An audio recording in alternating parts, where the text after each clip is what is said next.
Welcome to the Business SkyBoss Podcast with Vietjet. Vietjet, with its expansive network of over 168 connecting flights across the globe, offers affordability, accessibility, and convenience to travelers. With its exceptional services to make sure that you have a great experience, it opens to the world of possibilities for all explorers. Today, we are honored to have with us Pierre Gentzch, the Complex General Manager at the Ariyana Tourism Complex in Da Nang, Vietnam. With over 30 years of experience in the global hospitality industry.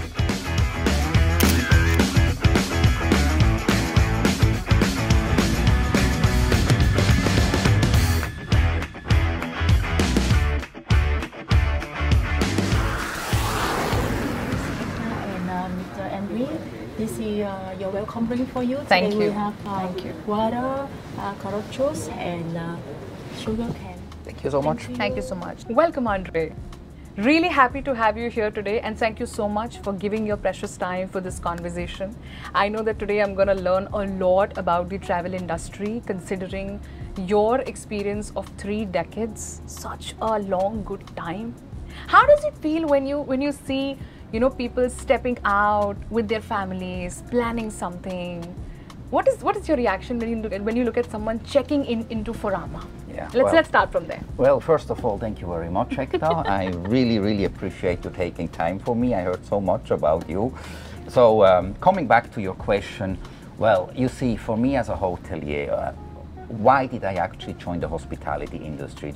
I joined the hospitality industry because it gives me a satisfaction in my heart to make people happy, and for me this is like an addiction. If I make people happy, if I make families happy, if I make guests happy, then I feel happiness myself, and then I want more of it. Wow. And that keeps me in this industry going, basically. That's fabulous. That's fabulous. I think, thank you for sharing the purpose, what drives you. I think that is great. So when you're designing experiences for people who will enter Furama and they will experience different activities and all, what exactly is your mind when you're thinking of Indian travelers specifically? Right. Indian travelers are relatively new to the Vietnamese market, so I always have to look at both sides. One side is, what does the Indian traveler want?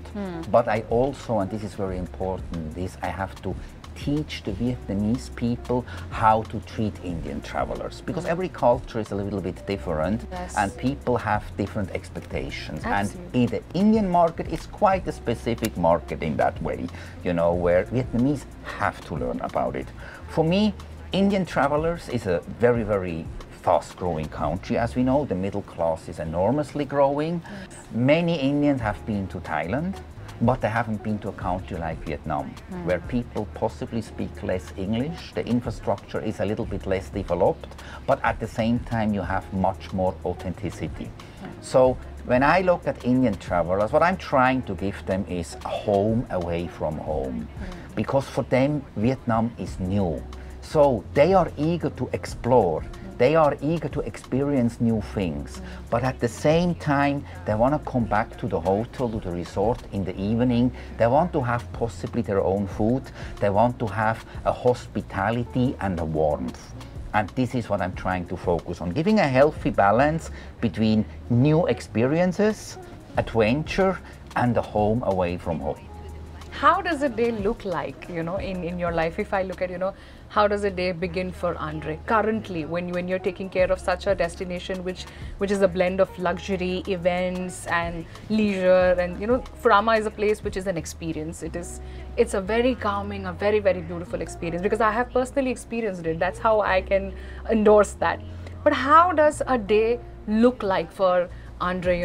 6 a.m. the day begins, so how does it look like?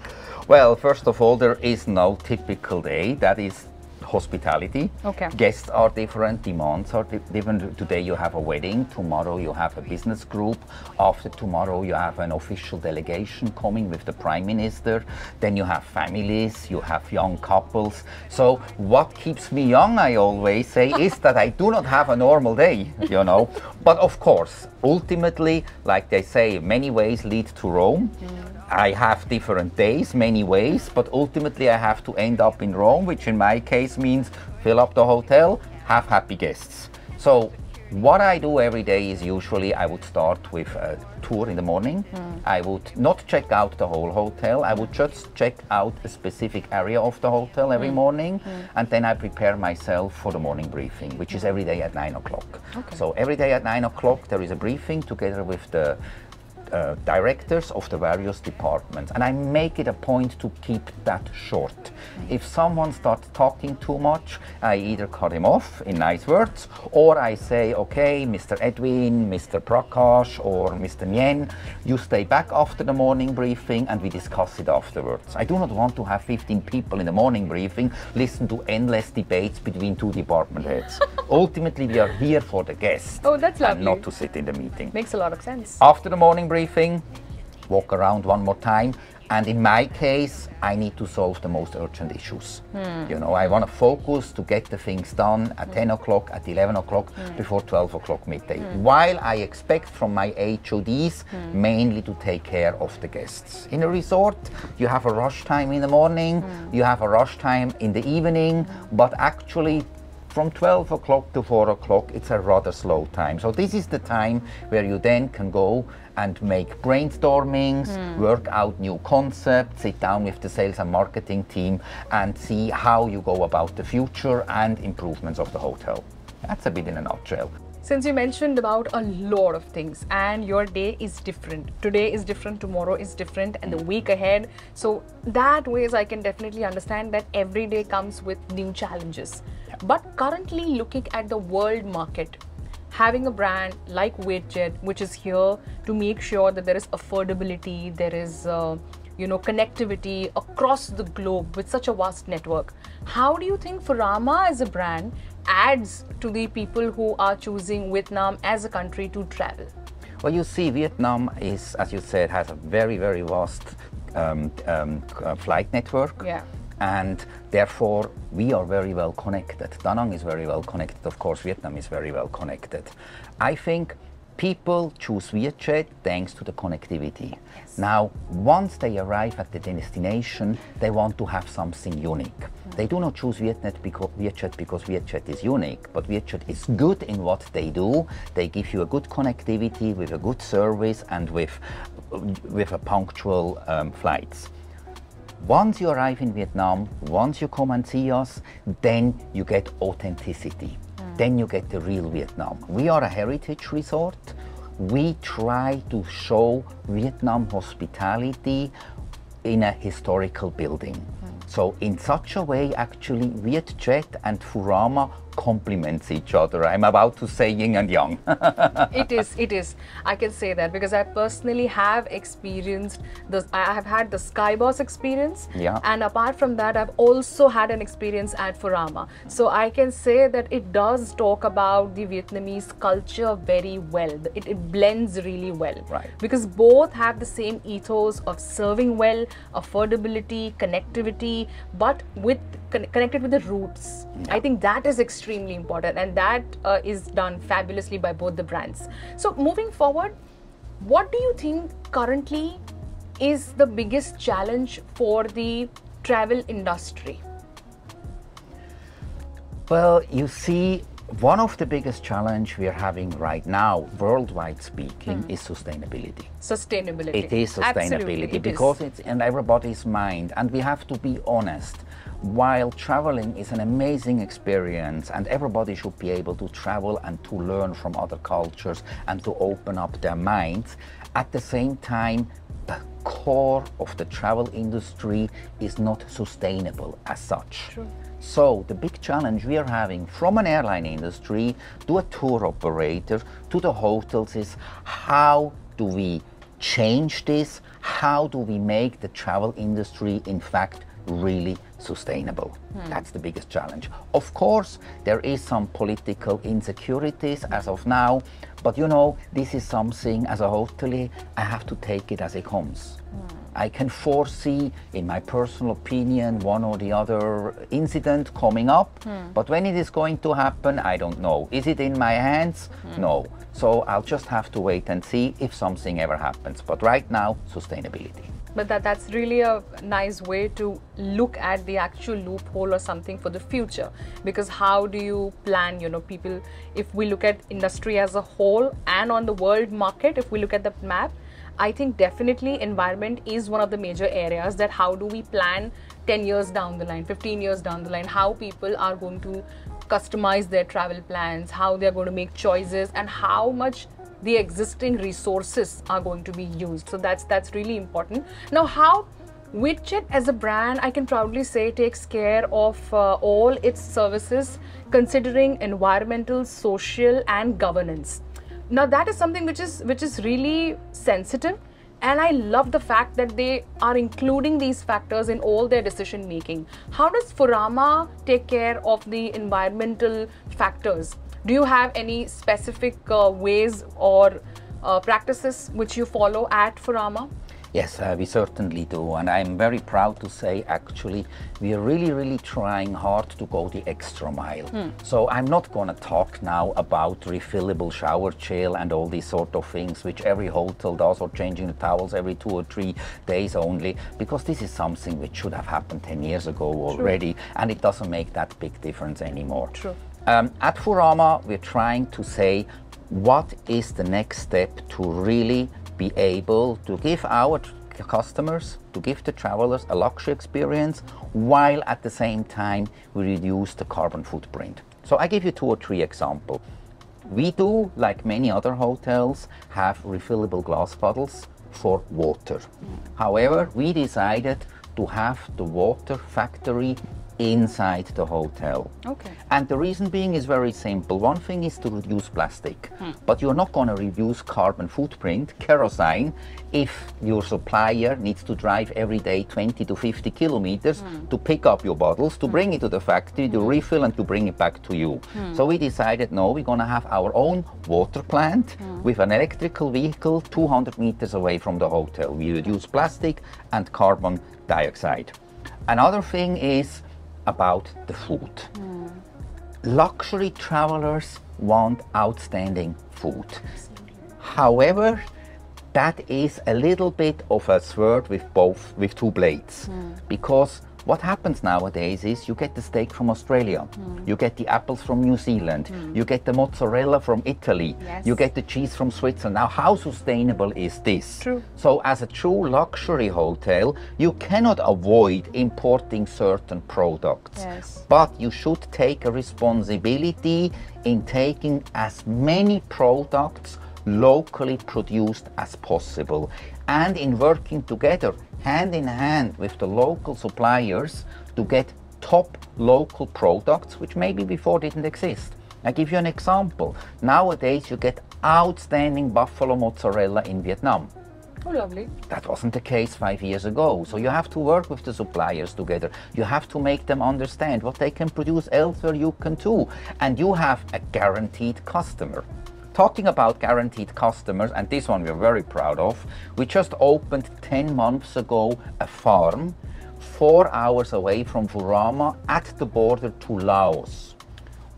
We signed a contract with an ethnic minority, the Kotu people, and we got strongly supported by the People's Committee there, and the military gave us for free 30 hectares of land. So what the Kotu people are doing there right now, they produce for us vegetables, fish and poultry, and we buy all from these people. They produce it in an ecological way, and they have a guaranteed income, and we help support the local economy, as well as, once again, we reduce carbon footprint. That's fabulous. I'm really happy listening to this one. I mean, it's very well thought of, firstly, taking such steps, and I definitely am happy about one thing as a traveler, that when you go to any place, you definitely want global cuisine, but also you want something which is very local. Yeah. So apart from generating income source, apart from making sure that local suppliers are getting a boost, and environment also on the other hand is taken care of, but the end user is the tourist who's coming, and they are getting something which is very organic and very local. So fabulous. Kudos to Furama for doing that. Yeah, thank you. And actually, even the United Nations has recognized this. And in about 2 weeks' time, there will be a film crew coming from the United Nations to make a short documentary about this farm. I always say we are feeding a village, and the village is feeding our guest. That's lovely. That's a very nice way to put it. I think the whole idea of making sure that tomorrow is better, safer, and happier. Yes. That intent works a lot, and that's really nice for the entire Furama team, to work that way, in that direction. Yeah. So when we talk about such steps and practices, how about you help us understand about different experiences tailor-made for specific categories? Like for example, if there are people traveling from India during festive season, yes. Or how do you handle when there is peak season? How do you go for that? All right, festive season. Let's talk about the Indian festive season. Yeah. So what we did on our side is we created our own Holi festival. Oh, lovely. Yes, we were like Diwali, everybody does already. But then I know about the Holi festival. So we did last year the first Holi festival, and you had 1,500 people. So this year we're going to do it again, 15th of March, if I'm not wrong. Oh my God.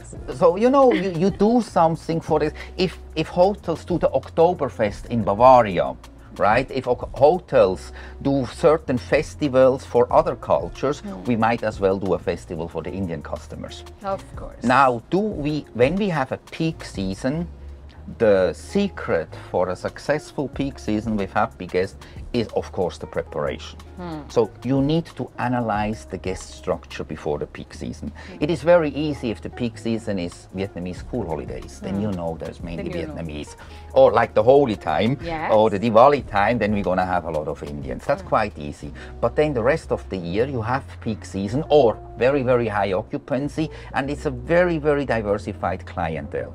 So there you really need to look into it, and you need to say, all right, we're going to have 12% Indians, we have 25 Koreans, we have 15% Japanese. How do we balance the needs of these different cultures? And that can be tricky because some cultures, they like it quiet, and some cultures, they are a bit more lively, Lively. Yeah, but ultimately, after some years, you have the experience, and then you plan.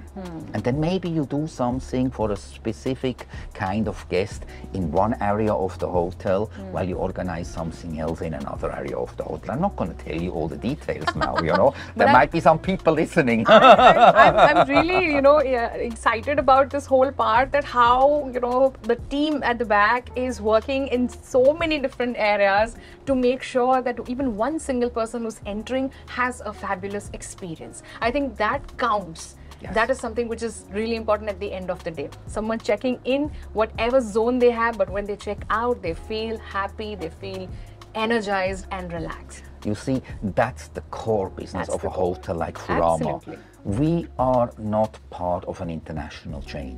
When you are traveling with an international chain, you have that security that a Hilton or a Novotel is very much the same all over the world. With some local touches, but very much the same. Yes. That gives you the security. So if an Indian traveler flies to Vietnam and he books a Novotel, then he's basically saying, I'm ready to experience the adventure of Vietnam, but I'm gonna go to a Novotel because I want to have 100% security.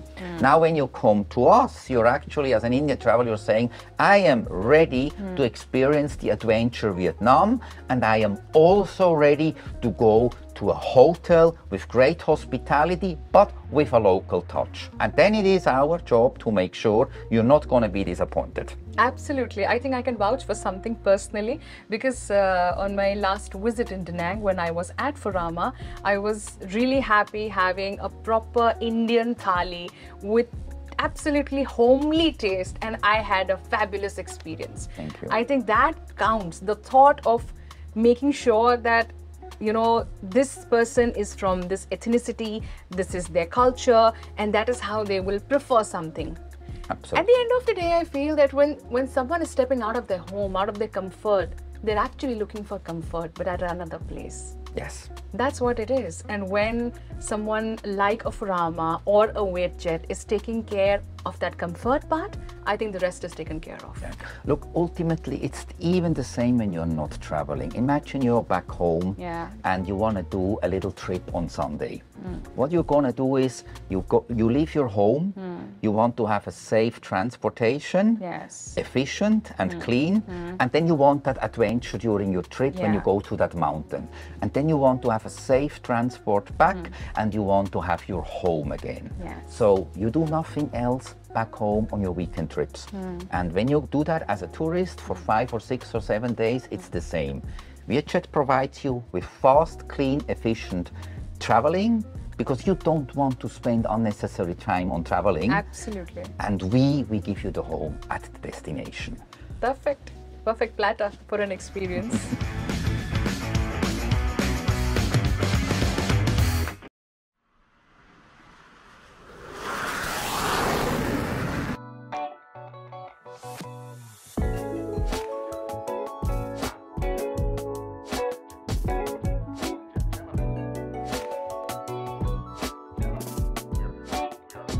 So, such a long time in travel, hospitality industry, three decades, and if I'm not wrong, Mexico, Southeast Asia, Middle East, Europe. What exactly do you think has changed, or has, how travelers, their choices have evolved from 90s to we're sitting in 2025? What do you think has changed? I think there is 2 or 3 things. First of all, the countries are developing very, very fast now. When I worked in Morocco for Hilton in the late 90s, Morocco was pretty backwards in a certain way. It was a beautiful country, a beautiful culture, but they had a lot to catch up. When I came to Dubai the first time, Dubai wasn't by no means what it is now. I went to Dubai in 2002. That was right at the beginning of the boom of Dubai. So all these countries, including Vietnam, are catching very, very fast up, which means, of course, a lot of more comfort for travelers. That's one thing. The other thing is, like some people call it, the democratization of traveling. Traveling has become cheaper. Airlines try to sell their flights for very, very good prices. If you look at flights 50 years ago, people would fly in the suit. You would actually get served champagne and meals like in a 5-star restaurant. If you would sleep in the business class, you would have your own room. This all has been simplified with the benefit that much, much more people can now travel, even in business class, but also in economy class. So you have a different kind of people traveling as well. 50 years ago, okay, I'm not that old that I worked then, but my father has been in the hospitality. He belonged to the pioneer generation coming to Asia in the early 70s. When I speak with my father and when I remember my childhood, when he brought me to this famous hotel like the Oriental in Bangkok at that time, that wasn't not the Mandarin Oriental yet, and the Oriental in Bangkok used to be the #1 hotel in the world. You had a kind of hospitality and a clientele which was extremely sophisticated. Our clientele nowadays are lovely people, but everything has become more casual. More casual. More casual, absolutely. Putting it right, absolutely. Right. And that is the main difference, So for example, look at me. If you had interviewed me 20 years ago, I would most likely sit here with a tie, with a silver brush, and so on and so forth. Nowadays, at work, I don't even wear the jacket anymore. It's a resort. People want to feel comfortable. If I come too stiff, they're like, I don't feel like being on holiday anymore. So the democratization of traveling has made a difference. How does a day is, for someone who's designing experiences for people to come relax, where do you go? If you need a break, you need to unwind, how is it for you? All right, I have 3 ways to unwind. Okay. One way is simply to have a very quiet day with a good book. The other way is that I actually look for inspiration. You can actually say I keep my mind busy with something else. So instead of thinking about hospitality, instead of going to another hotel, I go to a museum, I go to a concert. I mentioned books already before. I try to meet very, very interesting people, like people who work in fashion, painters, you know, and talking with them, number one, makes me forget my work, but number two, it really, really inspires me for my work as well. So I would say this is the two main things, either a quiet day at home, maybe with a book, or going out for inspiration. And of course, the third way of relaxing and unwinding naturally is family. Of course, of course. Have you ever been to India?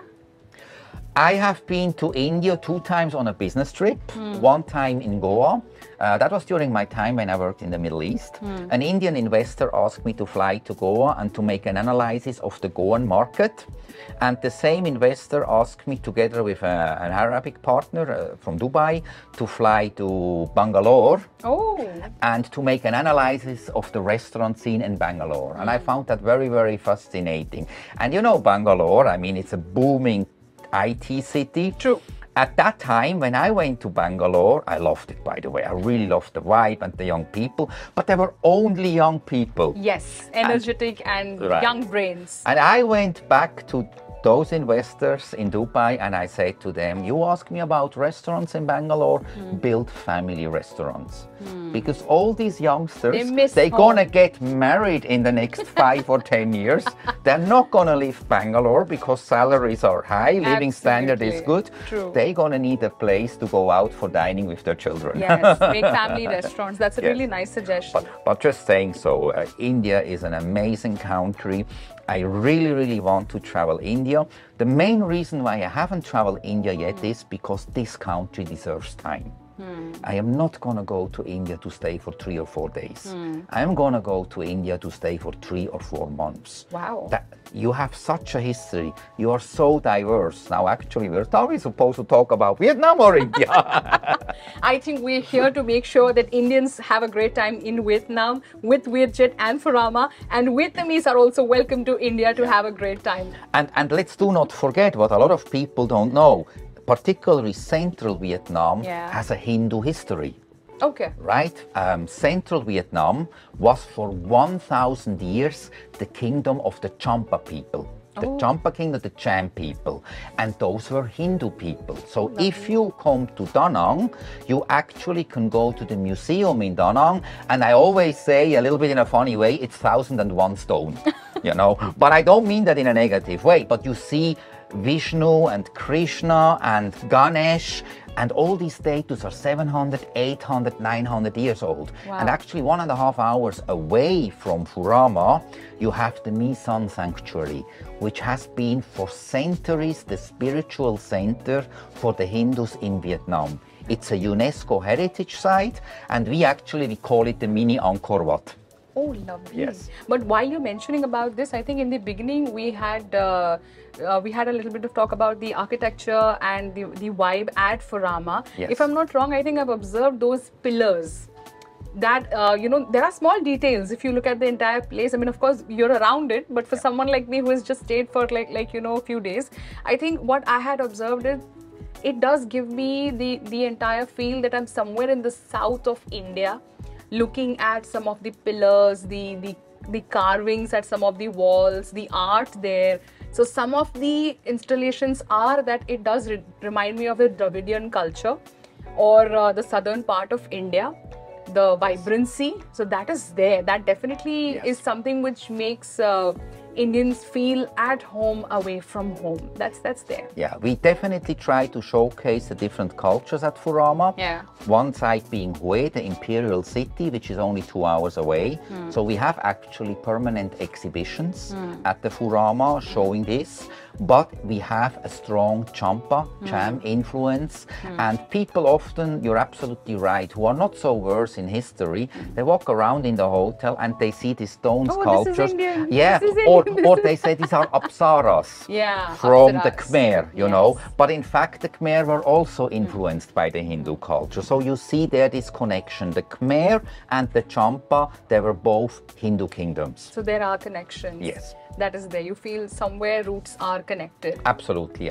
So you have home away from home. Absolutely. That is what I said, that, it does feel like that. When I did stay there and I was served hot Indian food, I did feel that I'm taken care of by someone who is from my own tribe. Yeah. That is a vibe.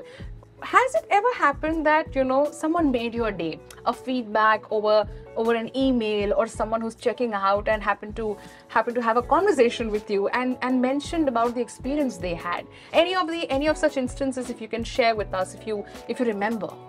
Well, you see, it is as simple as it is. We were talking about how has hospitality changed. Receiving a letter from a customer. Yeah. It's such an old-fashioned thing, but it makes such a beautiful difference. Someone sitting and writing. Yes. Yeah. How often does this happen? Twice a year. But that has an impact. Or when you have guests before they leave, like we had an author, I didn't even know, he stayed in the hotel, and before he left, he asked for me. And he gave me one of his books, and he said, I'm so happy, and he signed the book and wrote some personal words into it.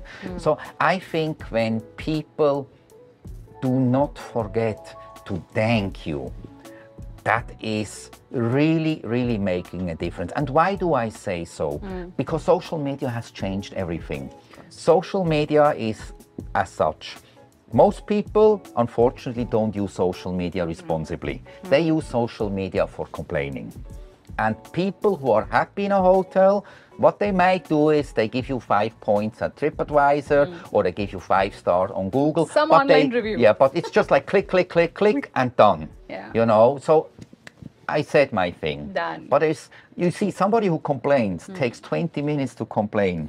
Somebody who gives you a compliment takes 5 seconds to give you a compliment. True, so it's a beautiful thing if people come and say. But do you remember any such email or any such, a feedback that you had received apart from the book that you mentioned that was given to you? Such an acknowledgement, which was, really special. Someone sitting and spending time to do that. Well, let me think about that. That's a little bit of a tricky one right now. So I think that also tells us that people have forgotten to write or to sit and compliment or acknowledge. Definitely. That does say that, how entire reviewing practice also has changed over the years.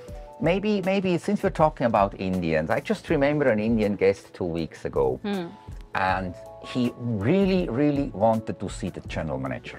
Ooh. And my staff was super nervous about my that, God. They were sort of like, and actually there was something which went wrong with this Indian guest. He stayed with us for 5 days with the whole family. He booked a villa, and there was a little problem, not major, but the staff was the employees were really, really nervous about that. And he called for the general manager, And then he said to me, I had such a good time at the hotel. And then he started to tell me all the things he liked about the hotel, and at no point of time he actually mentioned what happened 3 days before. And 3 days before there was an incident, and I knew about it, and I don't know if he didn't know that I knew about it. He should assume that I know about it as the director of the hotel. But he took so much time. He traveled back to India, and then he wrote a review on TripAdvisor. And everything he said to me, he wrote it down. Wow. He did also write down what went wrong, But I called him up. And I said to him, I really wanted to thank you so much. What I really liked about you is, number one, you took your time. And number two, you give a fair, balanced feedback. And that's so important. Yes. Feedback at the end of the day is the ultimate way to look at the future. Yes. How to improve. Yes, absolutely. Being in a service industry, being open to feedback is the way forward. Yeah. I can tell you one story now that we're talking, but I go deep back into the beginning of my career. Sure. When I was a young chef, I worked in a hotel in the mountains in Switzerland. It was one of those old classic grand hotels. Okay. Yeah. I was 18, 19 years old. We used to go and cut the oysters in front of the guests. And we had still those guests at those days. Those were all the crème de la crème from Germany, from France, from Italy. And about 3-4 days later, there was a special dinner, a birthday dinner for one of those guests. And what happened was they had a special menu for this. And 2 days before this birthday dinner, an avalanche went down. Oh. So the entire village got cut off from the rest of the world, except the train. Because the train went through the tunnels in the mountain. You know, Switzerland, they dig everywhere. Yeah. So there was no food for 2 days except what you had in the hotel. The trucks, they couldn't deliver anymore. So my executive chef went to me, gave me $100 in my hand and said, Andre, you go down to the city. We're talking 80 kilometers. Down with the train from the mountain top to the city. You go down to the city tomorrow, you take the first train in the morning, you make sure you're back at 5 o'clock in the evening. And bring supplies. And buy strawberries. Ooh! And I'm like, strawberries? Strawberries? Yes, all what I want is you bring me 500 grams of strawberries. So I went down, I had to go with the skis first because the village was closed, right? To go with the skis to the train station, then down to that city, bought 500 grams of strawberries, and back. Bring them back. And what was the reason? What was the reason? The menu was done 2 weeks before. Correct. And on the menu there was strawberries. A promise is a promise. See, that's what counts. And that was like... making sure that strawberries were delivered. And that was a lesson of a lifetime. The executive chef was so particular about this. A promise is a promise. You go and it costs $100, it doesn't matter. We're gonna have these strawberries for his birthday party. Making sure it is delivered. Right. A commitment is a commitment. Absolutely. So that, and then seeing the face of that guest coming back to this, was mind-blowing because the guest didn't expect that at all anymore. Yes. And I remember that after 35 years now. Wow. Yeah. Fabulous. I remember at the beginning of this conversation, I said that there's a lot I know that I will learn from someone who has invested themselves so much and contributed. And I think one of the most beautiful lessons is a promise is a promise. Absolutely. That's fabulous. Lovely to hear. Thank you for sharing the story with us. Thank you. Also, apart from such beautiful moments, I'm sure there are, challenges when we look at the future. How do you think travel overall is going to look like maybe a decade later? How do you think? And I'm talking from the look at connectivity. Airlines making it affordable to have services, for example, Vietjet making sure that the world comes together. But how do you think travel is going to look like 10 years down the line? How do you think that there are areas we need to take care of? I think the travel industry as such, including the airline industry, need to increase the connectivity not only to the main destinations, but also to the smaller destinations. Because what we mentioned earlier, the world is developing.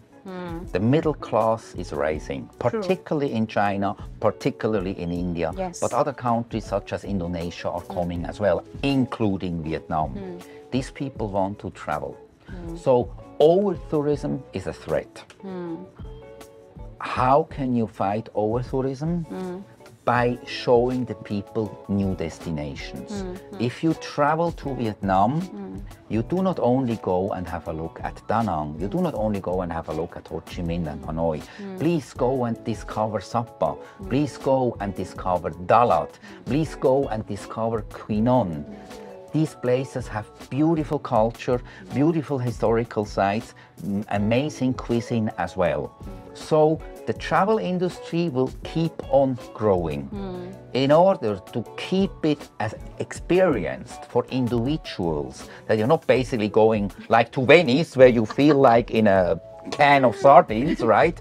To avoid this, our responsibility and the responsibilities of transport providers such as airlines is to find new destinations, to give customers the opportunity to discover other places as well. Well, on that note, I'm really happy that Vietjet made sure that there are new routes added recently. If we talk about Ahmedabad, Hyderabad, there are all these new routes that are added. So that definitely adds to the economy and experience for travelers from across different smaller cities of the countries. Absolutely. That works definitely. And Indians are hungry to travel. I know that I come from from Gujarat, from where the Prime Minister of India belongs. Yeah. And I'm from that city. So if I have to tell you that, people are hungry to explore, to try out, to meet, and to know that what exactly is this part of the world like. Now, continuing with the same thing, can you sum up Vietnamese culture or people in 3 adjectives? If you have to say, if I say Vietnam, what are the 3 words that come to your mind? That's a tricky one. Can I use 20 words? No, I mean, definitely Vietnamese people are hospitable. Okay. Hospital / I would say second, friendly, Yes. warm. Yes, very warm. They have a natural friendliness and a natural warmth. Absolutely. And something which Vietnamese do have, and that I think has a lot to do with their history, they have resilience. Yes. They find solutions. Yes. They're used to make something out of difficult situations. Yes. So, yeah, I would say hospitable, warm and resilience. Very well put, very well put. And I think it describes the people, their vibe and the culture really well. I always look at them that, when I had my first visit to Da Nang and the kind of experience I had, and this is the second time I'm in Vietnam, I think I always felt that they teach the world that it is powerful to be soft. Yes, they have that. Yes. Yes. So they're soft, but they are powerful. Yes. And how soft is power? That is what they teach. You see, the Vietnamese diplomacy has an official term for this. That term was coined by the Prime Minister about a decade ago. They call the Vietnamese diplomacy the bamboo diplomacy. Oh, wow. And why it is called the bamboo diplomacy? Because the bamboo is not moving. The bamboo is staying at its place, but it bends with the wind without leaving the roots. Making sure that it's not broken. Right. And that is not only about the Vietnamese diplomacy, but that describes the Vietnamese Culture, pretty much. the people and their vibe. Yes. And So I really love that. It's a bamboo culture. Bamboo culture. Fabulous. Well Yes. put, it is a bamboo culture. Making sure that we won't break, but we'll bend as per the wind. Yes. To make sure that we're sailing well. Yes, absolutely. That's really well put. Yeah. Let's talk about the SkyBoss experience, altogether. Something which I personally have experienced, and I can understand that from someone who is traveling, it is a fabulous experience because, your pocket is taken care of, it is affordable, but you're also given luxury and you have an experience from one point to another point. You are pampered and you're taken care of. From food, different cuisines, options like vegetarian food for Indians like me. So there's a lot. But what do you think about the SkyBoss experience, as a product from an airline like Vietjet? What do you think about it? Well, I like it very much, simply because for me it's a combination between luxury and efficiency. And for me this is what is important. I think in that sense I'm a little bit the modern generation. Traveling for me is not a purpose as such. Traveling for me, I want to have a comfortable travel in a good environment, but I also want it fast and efficient. Yes. So because my time is supposed to be at the destination. Is it for holidays or is it for business? And Vietjet and SkyBoss, I believe they do that very, very well. That's why I use them not only for holidays, but also on business trips. Oh, absolutely. Now, since we're talking about the SkyBoss experience, I'm sure you're aware about the new routes that have been launched recently. And I'm really happy that one has been done for Ahmedabad from my city. So for me, it becomes easy to come to Da Nang, to come to Ho Chi Minh, of course. Yes. But since it opens a lot of opportunities for people who are looking to try and experience another new land altogether, Apart from that, having a vast network connecting, like, 168 connecting flights, it's a huge network. Right. Getting the globe together. How do you think it helps a resort like Furama and the travel industry overall, the connectivity part? Well, look, in the old days, it used to be like this. Let's say, for example, people from Ahmedabad, they would fly straight from Ahmedabad to Da Nang, and that would be their holidays, right? Maybe they would go to Vietnam only. Now, of course, we have this direct flight, and that's amazing. But thanks to all these many connections, you can do something, for example, flying from Ahmedabad to Bangkok first. You do some shopping there, and then you fly to Da Nang, because we also have flights from Bangkok to Da Nang. So you actually can combine 2 or 3 destinations, and not necessarily in the same country. And that gives you a lot of opportunities, along the way to discover something. I remember my honeymoon many years ago. I wanted to fly from Zurich to the Maldives for my honeymoon.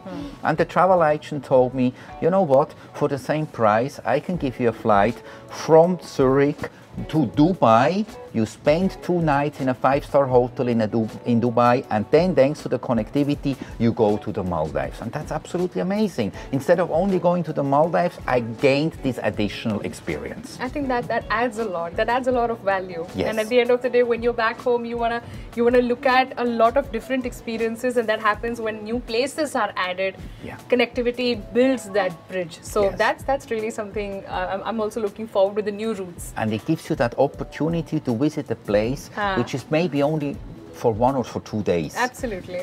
But it adds a lot to the Yes. experience. So since we're talking about routes and experiences and people traveling to different parts of the globe, how do you look at weddings in general as an opportunity? Because in India, it generates a lot of revenue. Yes. Looking at destination wedding as a trend, and having airlines coming up with such connectivity options, how do you look at that entire segment as a resort? How do you tackle that? Do you look at it as an opportunity, or do you plan specifically for the Indian wedding season, wherein people do plan destination weddings coming to a place like Da Nang? How do you look at that? I think you need to look at it from 2 perspectives. Indian weddings is big business. Big business, absolutely. And it has a lot to do, like what you said, with transportation. It's a lot of work as well, But of course, weddings are a one-time off. You do an Indian wedding, you possibly will get another Indian wedding. Absolutely. Right? But as a hotel at the same time, you cannot have, for example, every month an Indian wedding. Because then you will put yourself into the market as being for Indians only. And while we love our Indian customers, you need to have a diversified portfolio. We were talking earlier about the risk in our business. Yes, and the branding correct, scenario. And I told you want to have maybe 20% Indians, 20% Koreans, 20% Japanese. But it's a huge business. However, for a destination, weddings usually are not bringing business to the destination. Weddings bring the business to the hotel. Absolutely. Most of those weddings, they remain within one resort for 2, 3 or 4 days. Yes. So pushing for weddings, I think, is very much the work of us hoteliers to put our resort on the map as a wedding destination. Yes. But for example, for Da Nang, the general public will not see much about those Indian weddings. Do we work for it? Yes. Do we want to have more of them? Yes. Do we adjust to it? Absolutely. So for Da Nang specifically, we had approximately 8 Indian weddings, big Indian weddings in the last 2 years. Wow. In various hotels, including one in our hotel. Fab. And I think that's a reasonable amount, which shows that we are a place to go for Indian weddings, but at the same time, we're also looking for the normal Indian travelers. Yes, and at the same time, I think also you're balancing really well with luxury experiences, making sure that there are tailor-made experiences for certain different ethnicities and weddings as well, but also serving to the corporate clientele. So it's a very, very good, delicate balance that you're doing. Absolutely, absolutely. It's a risk balance. It is, it's like it you are is. on the stock market. You diversify your portfolio.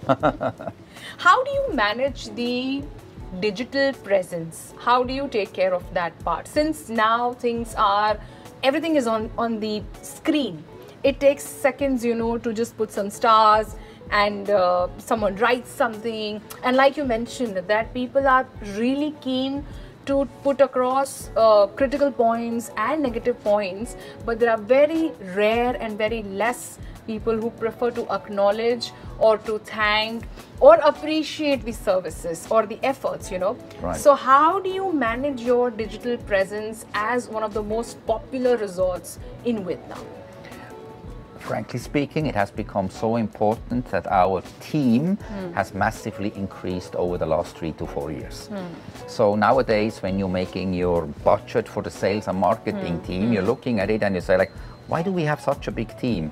And then you start realizing your sales team actually hasn't increased, but your digital marketing team has increased. So we have our own photographer, we have our own designer, we have a team of 3 people constantly checking what's going on, but also producing posts on the various social medias. And it's not only about the most famous ones like TripAdvisor or Google. We also have to monitor websites and Local social medias creators. in Korea Of and course. in Japan and local creators and all this. Replying to them, that's a little art on its own, of course. And frankly speaking, what we do is when we have a reply from a guest who says 5-star and no comment, then we will reply, thank you very much, Mr. Miller. We love that you liked the swimming pool at our hotel. So we're actually, if you don't talk about it, we'll talk about it, But really important. Furama is among the 5 top hotels and resorts in Vietnam in terms of social presence. Very nice. We just got an award for this from a media company. So they measured this on the internet and everywhere, and we are of the 5 most visible ones. We're very, very proud of this, but it's a lot of hard work with an unusual large team. But do you think that it does impact the sales? Do you think it drives sales or? It does, and we as a local company, we have no choice.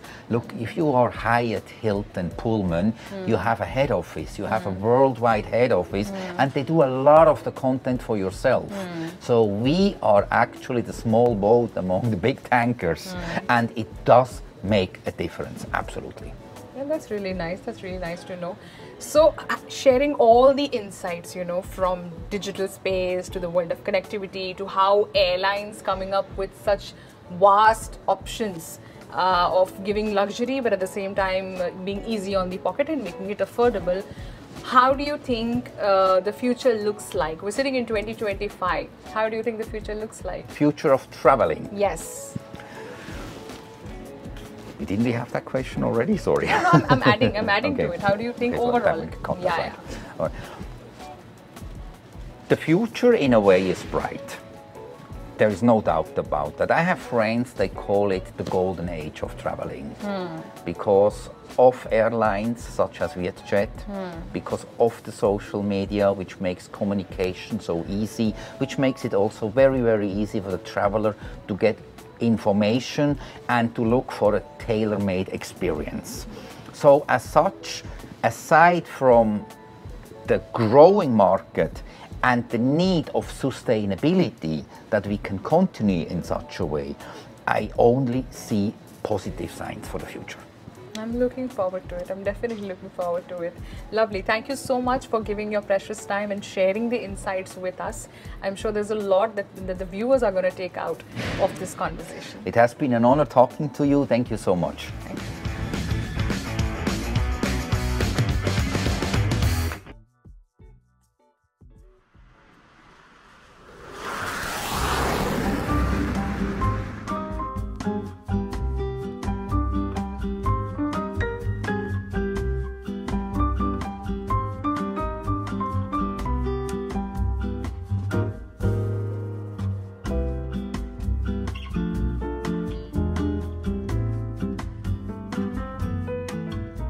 Thank you, Andre, for sharing your insights. I think all these points have been extremely valuable, and they do teach us a lot about the travel industry, especially in the resort category if we focus on. But the future of travel is all about sustainability but innovation at the same time. Now, I'm looking forward to a lot more ahead, but you need to stay tuned to this podcast. Ladies and gentlemen, we will be landing in a few minutes. Once again, please check that your seatbelt is firmly fastened. Thank you.